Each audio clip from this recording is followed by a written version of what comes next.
Hi everybody, welcome to another Spectrum Economics video. Today we're going to be looking at macroeconomics and macroeconomic concepts. So far I haven't really touched much on macroeconomics. I may have mentioned it briefly here and there, but this video is going to be dedicated to just a few of the key macroeconomic concepts, and then I'm going to have other videos that's going to be part of this series where I'm going to look a little bit more detail at these concepts. So what do we mean by macroeconomics? So I've covered off on microeconomics, which is looking at things at the smaller scale, looking at individual firms, individual people's behaviour, and maybe even certain markets and stuff like that. Whereas macroeconomics looks at things on a much larger scale. So it's looking at it in terms of the whole economy. So for example, what is the output of the whole economy, or maybe the state economy? How many people are we employing, and how much prices in general are going up? So it's macro, in a sense, is looking at the bigger picture, and it's an aggregate of the micro. So you can go from the micro to the macro, or you can start with the macro and you can break it down into the micro. But today we're going to be looking at a few concepts. So I've just flashed up here, as you can see, a few concepts that people tend to talk about, seems to get in the news. Things like international trade, monetary policy, GDP, unemployment, inflation, the budget deficit, the fiscal policy, economic growth, and interest rates. So I'm just going to cover very briefly on a few of those, starting off here with unemployment. So what do I mean by unemployment? To the common person, you and I, would be like, I'm unemployed if I don't have a job. We look at it in terms of macroeconomics, we look at it in terms of maybe the number of people that are not employed, or the percentage, in fact mostly a percentage. So you may see on the news that we have like 5, 6 or 7% unemployment. So what does that actually mean? And that is, it's not just of the population of people not working, but it's basically looking at your workforce, or the number that are considered participating, as in actively seeking work, that are not employed. So that would be your unemployment rate. And unemployment can be quite a problem, and it may not necessarily be a problem, and it depends on the type of unemployment. I'm going to be looking at that in more detail in another video, in terms of when it can be more harmful and when it may not be. But personally, I find in many cases unemployment is something that can be solved, and a lot of it's relating to the number of hours worked and along those lines, but I won't cover too much on that at the moment. Another key concept, and this is linked to unemployment, and that is inflation. So we've got something known as the Phillips curve, and that actually shows a relationship between unemployment and inflation. So the more inflation you have, you tend to have less unemployment or more employment, and vice versa. But inflation in itself, what does inflation actually mean? Basically, inflation is prices going up. So the higher the inflation rate, the more your prices are going up. Inflation could be like 5, 10, 20%, for example. 20% would be considered like hyperinflation. Generally, we're looking at, within Australia, somewhere between about 1 to maybe 3% inflation rate annually. So prices are steadily going up. Over time, over enough time, you will see a significant increase in prices.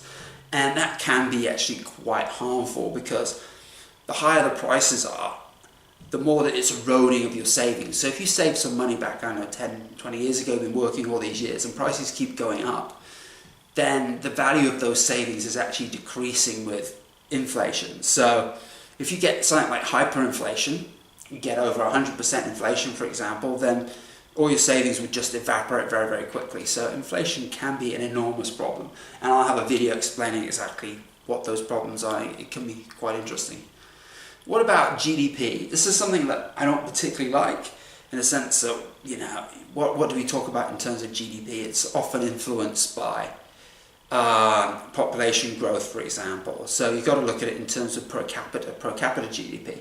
GDP can be influenced by inflation as well. So again, you want to have real GDP. So you start breaking it down. Even when you have real GDP per capita, it still doesn't take into consideration income inequality either. So you could have your top 2-3% of your population earning a lot more money, and that would pull up your GDP, but it doesn't represent your average. So I would rather look at mean wages, for example, mean salaries, rather than GDP per capita.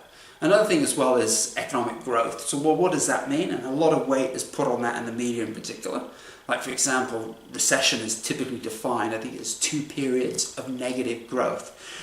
And there's a lot of weight put on that, but as I'll explain in another video, economic growth can also be manipulated as well to look higher than it actually is. How about government policy? in terms of monetary policy and fiscal policy. Some of you might be familiar with that. So what is monetary policy? That is, you're looking at your money supply. And how do you influence money supply? You influence it through your interest rates or your cash rate, and that is the rate that you're lending to the banks in terms of how much they have to repay you in terms of their interest. And that influences your money supply and how much money supply is in circulation.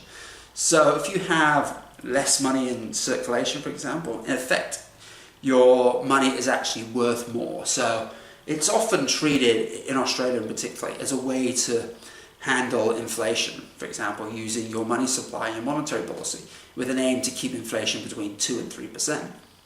And also you can use monetary policy to stimulate the economy as well. And it's typically done as well when you're issuing more and more money as an attempt to stimulate the economy by increasing your money supply. And effectively that pushes your interest rate down because you have more money. So the cost of borrowing goes down because your interest rate is down.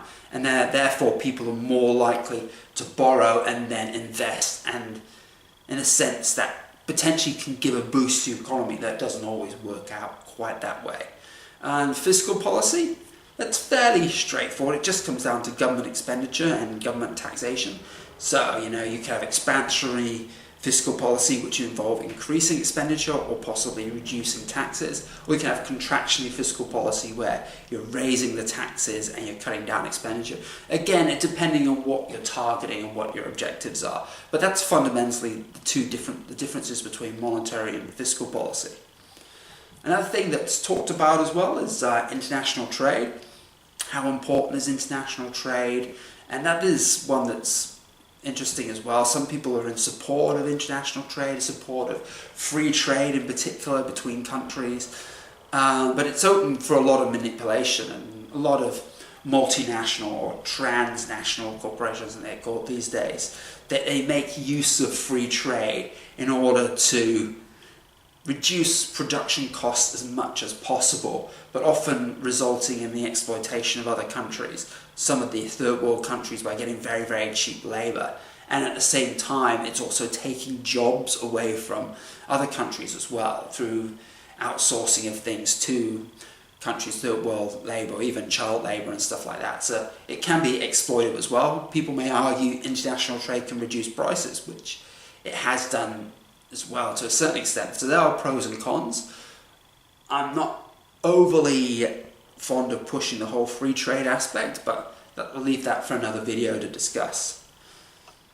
So just come to an end of this, my first macroeconomics video. So again, we just touched off on a few things. We looked at unemployment, we looked at inflation, we looked at international trade, and I gave you a brief comparison of monetary and fiscal policy. But I'll be running a few other videos, and in particular inflation and unemployment. I can have videos focused on those, just going into a little bit more detail about what they mean and what are their causes, and potentially, I guess, how harmful they can be, and also how they can be mitigated to a certain extent.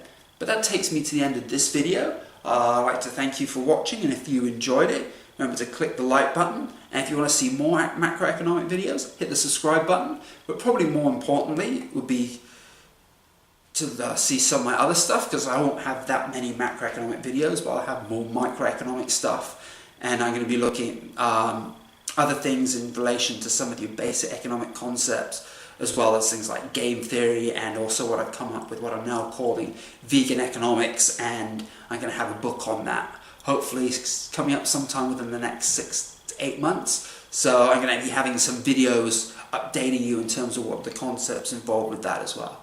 But anyway, thank you for watching, and I'll see you again soon.